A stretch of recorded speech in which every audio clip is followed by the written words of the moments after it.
गरीब नवाज के मजार में भी खुदाई करेगा।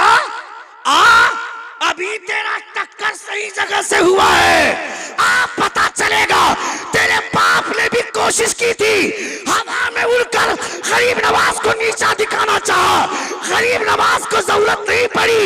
जो काम गरीब नवाज को करना चाहिए था उनकी जूती ने कर दिया। सुभान अल्लाह, सुभान अल्लाह, सुभान अल्लाह। हमें कमजोर समझता है मगर गरीब नवाज को कमजोर समझने की गलती मत करना। बहुत अच्छे, वाह वाह वाह वाह। हम अपने बाप के घर में पैदा हुए और हमने हिंदुस्तान में बाई बर्थ हिंदुस्तानी है। तुम बाई बर्थ और बाई चॉइस हम हिंदुस्तानी है। और तुम जिस कुर्सी पर बैठे हो 50 जगह भीख मांगने के बाद वो कुर्सी मिली है। मगर गरीब नवाज जो हिंदुस्तान के सुल्तान बने हैं लोगों की वजह से नहीं, मुस्तफा ने बना कर भेजा है।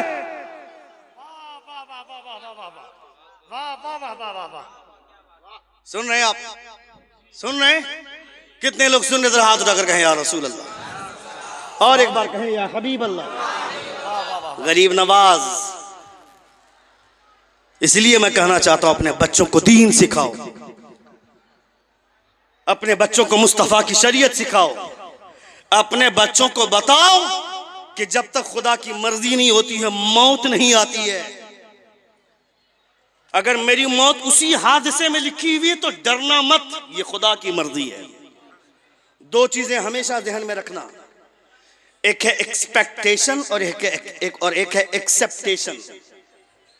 ये दो चीजें हमेशा ध्यान में रखना। क्या है? पहली चीज एक्सपेक्टेशन, ख्वाहिश, जिस्तुजू, उम्मीद, तवक्को, आरजू, उसी को एक्सपेक्टेशन बोलते हैं। एक्सेप्टेशन कहते हैं तस्लीम करने को, कबूल करने को। मेरी बीवी के पेट में बच्चा है, मैं ये सोच कर बैठा हूं, मेरी ख्वाहिश है, मेरी आरजू है कि मुझे बेटा हो। मेरी बीवी जब डिलीवरी होगी तो बेटा होगा, ये मैं भी सोच रहा हूं, मेरी बीवी भी सोच रही है, ये दोनों की ख्वाहिश है। इसे एक्सपेक्टेशन बोलते हैं। यानी दोनों ये सोच कर बैठे कि बेटा होगा, मगर जब डिलीवरी हुई तो बेटा नहीं बेटी हुई। उस वक्त एक्सपेक्ट छोड़ो, एक्सेप्ट करो। ये सोचो कि मेरे सोचने से क्या होगा। बेटा हमने सोचा था, मगर अगर बेटी हुई है तो ये मेरे रब का फैसला है। इसे एक्सेप्टेशन बोलते हैं। मैं ये सोचा था कि मेरी मौत बिस्तर पे होगी, इसे हम अपनी सोच बोलेंगे, इसे उम्मीद बोलेंगे, इसे हम ख्वाहिश बोलेंगे, तवक्को बोलेंगे। मगर मेरी मौत बिस्तर पे नहीं हुई, कभी मस्जिद बचाने के चक्कर में या किसी मजार के बचाने में मेरी मौत हुई, हम शहीद हुए, इसे खुदा की मर्जी। जोर से बोले, जोर से बोले, इसे खुदा की मर्जी बोलते हैं। 100 से ज्यादा जंगें लड़ी हजरत खालिद बिन वलीद ने, मगर उनको मौत बिस्तर पे आती है। मगर क्या मतलब? जंग की वजह से मौत हो कोई जरूरी नहीं है, खुदा का जो फैसला होता है उसी फैसले के मुताबिक मौत होती है। हजरत अली से किसी ने पूछा कि आप बॉडीगार्ड क्यों नहीं रखते, इतने दुश्मन हैं आपके। हजरत अली ने फरमाया, किसने कहा मेरा बॉडीगार्ड नहीं है? कहा कौन है? कहा मेरा बॉडीगार्ड मेरी मौत है। जोर से, जोर से कहा मेरा बॉडीगार्ड मेरी मौत है। जब तक मौत का वक्त नहीं आएगा ये मौत किसी को मेरे करीब भी मंडलाने नहीं देगी, और जब वक्त आएगा तो ये मौत सबसे पहले मुझे गले लगाएगी। क्या बात है। हमारे उलमा क्या फरमाते हैं? जिंदगी भी अल्लाह की नेमत है, मौत भी अल्लाह की नेमत है। इसलिए मौत की तमन्ना करने के ऊपर हुजूर ने पाबंदी लगाई है कि मौत की तमन्ना ना करना। लेकिन हुजूर आला हजरत के वालिद गिरामी अल्लामा नकी अलैहिर्रहमा और हुजूर आला हजरत ने जिसकी वजाहत की कि हुजूर की मोहब्बत में दीनी मकसद के लिए मौत की तमन्ना करना और हुजूर से मुलाकात के लिए मौत की तमन्ना करना जायज है। जोर से बोले, जोर से बोले। ये कहना ये आरजू करना कि मस्जिद बचाते बचाते मेरी मौत हो जाए मगर मस्जिद बच जाए, इस ख्याल से मौत की तमन्ना करना जायज है। मगर तुम क्या करते हो, फला लड़की से शादी नहीं हुई तो पंखे से लटक जाएंगे, उससे प्यार करते हैं, उसको कह दिया कि चलो भाग चलते हैं, मेरे घर वाले मान गए, तेरे घर वाले नहीं मान रहे, चलो भाग चलते हैं। उस लड़की ने अपने घर की इज्जत बचाने के लिए भागने से इनकार कर दिया, तो ये लुच्चा पंखे पे लटकेगा ही, जार खाकर मरेगा। इसीलिए खुदा ने जान दी थी क्या कि एक लड़की के चक्कर में अपनी जिंदगी कुर्बान करो। ये जान किसके लिए है? पूछ बरेली के ताजदार फरमाते हैं, जान है इश्क मुस्तफा, रोज वुजू करे खुदा, जिसको हो दर्द का मजा ना से दवा उठाए क्यों, मरना है तो किसी लड़की के लिए नहीं, मुस्तफा के लिए। जिंदा हो जाते हैं जो मरते हैं हक के नाम पर। अल्लाह अल्लाह मौत को किसने मसीहा कहा। तकरीरें खिलवाड़ के लिए नहीं होती हैं जी, वाह। लतीफाबाजी तुमको पसंद है, हमें पसंद नहीं है, हमारे उलमा को भी पसंद नहीं है। तुम जैसे लोग जलसों में भी उसी खतीब को बुलाना चाहते हो जो आकर के मजाक करे, ठट्ठा करे। नहीं, हुजूर की बातें बताए। सही बात। हजरत उमर फारूक रज़ी अल्लाह तआला अन्हु रातों को गश्त कर रहे हैं, और 5 मिनट सुन लें, चूंकि 1 घंटा 15 मिनट की गुफ्तगू हो गई मेरी, और 5 मिनट सुन ले, सिर्फ 5 मिनट सुनेंगे आप? कितने लोग सुनेंगे? जरा हाथ उठाकर कहें या रसूल अल्लाह, और एक बार कहें या हबीब अल्लाह।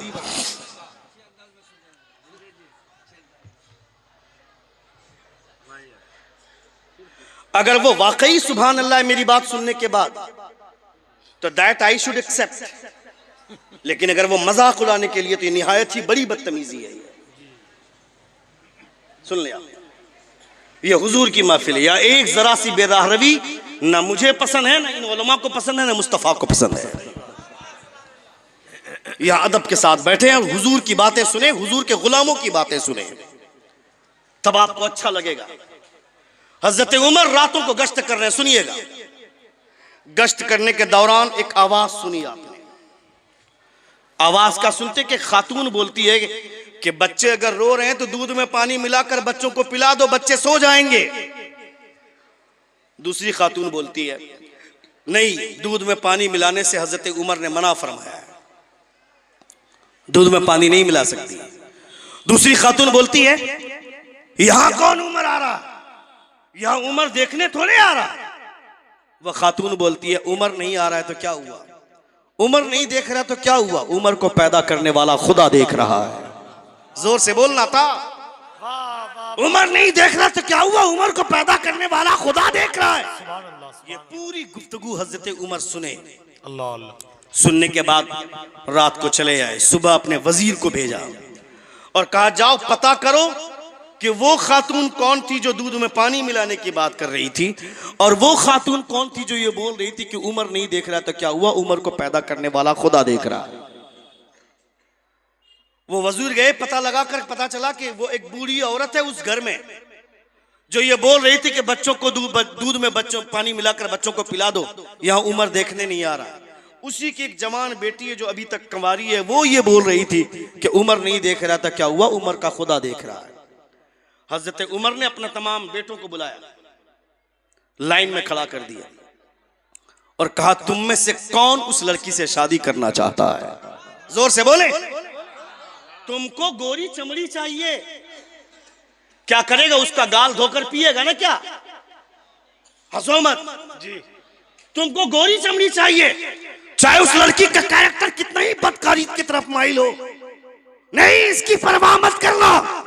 ये सोचना लड़की खूबसूरत हो या ना हो मगर हुजूर की सुन्नतों की पाबंद हो, ये तुम्हारी सोच होनी चाहिए, ये तुम्हारा ख्याल होना चाहिए।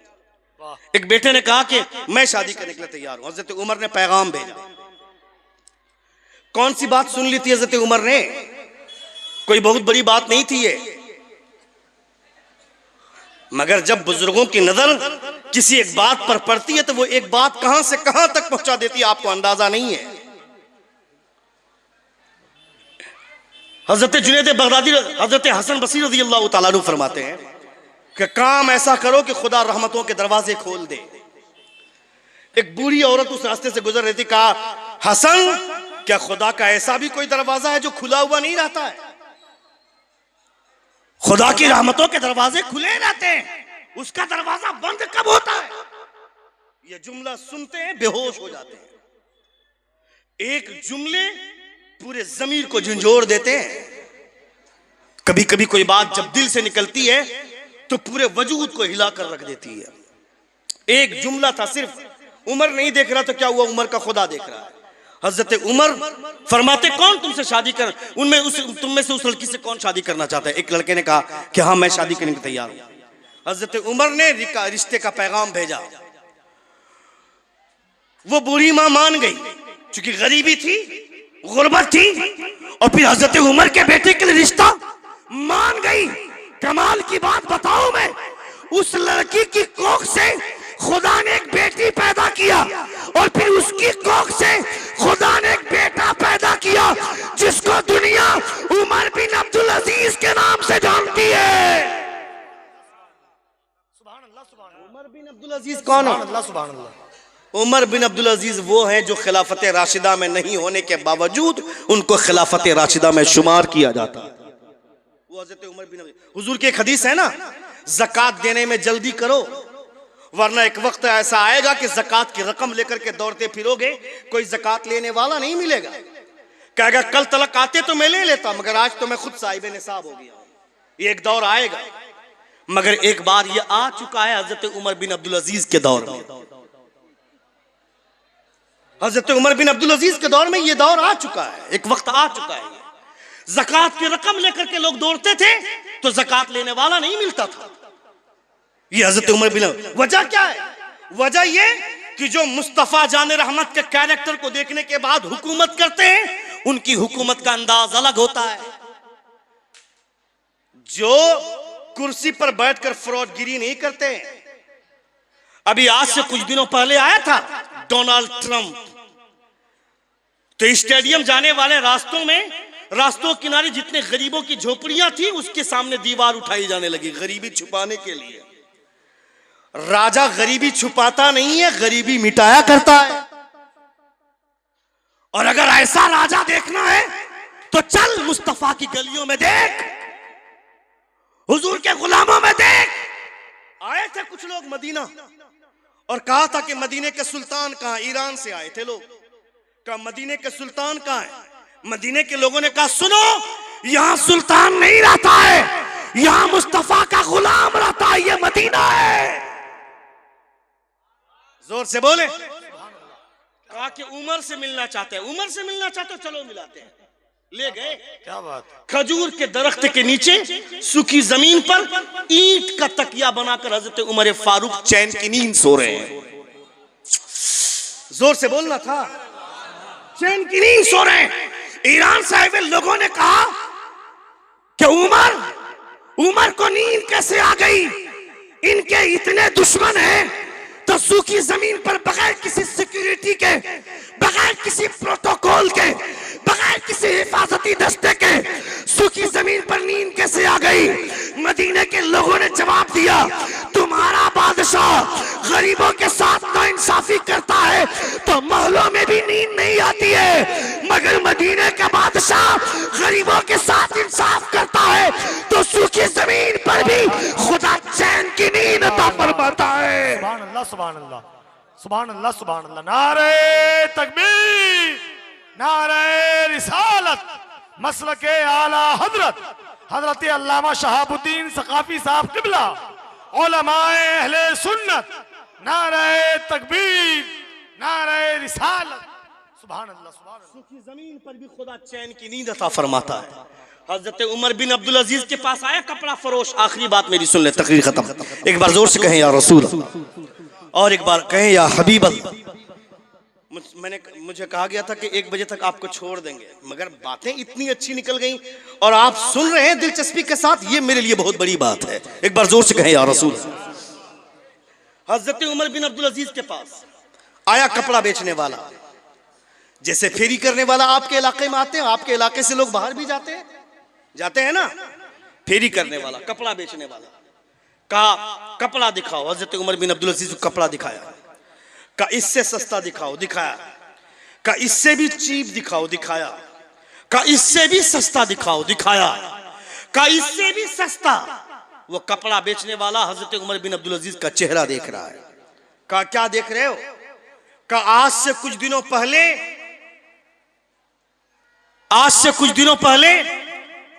मैं आप ही के पास आया था और आप ये कह रहे थे कि महंगा दिखाओ, मैंने दिखाया था, आपने कहा इससे महंगा दिखाओ, मैंने दिखाया था, आपने कहा था उससे भी महंगा दिखाओ, मैंने दिखाया था, मगर आज सिस्टम उल्टा है।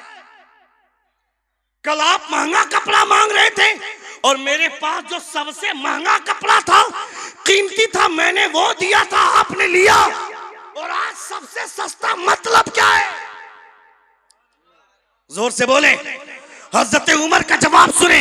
हजरत उमर फरमाते हैं उस वक्त मैं बादशाह नहीं था, अपनी मर्जी के मुताबिक महंगा कपड़ा पहनता था, मगर आज मैं बादशाह हूं, इसलिए सस्ता कपड़ा पहनूंगा, इसलिए कि ताकि मेरी रियाया सस्ता कपड़ा पहने तो उसे शर्म महसूस न हो, ये सोचे कि मेरा बादशाह सस्ता कपड़ा पहनता है तो मुझे पहनने में क्या हर्ज है।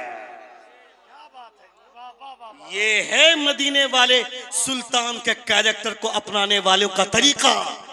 मालिके कौनैन है, गोपास कुछ रखते नहीं, दो जहां की नेमतें हैं उनके खाली हाथ में। हुजूर का हाथ खाली है, मगर जब मुस्तफा नवाजना चाहे तो कायनात का खजाना हुजूर नवाज दे, वो मेरे मुस्तफा है। जिंदगी ने फिर कभी वफा की तो इंशाअल्लाह ताला गुफ्तगू होगी।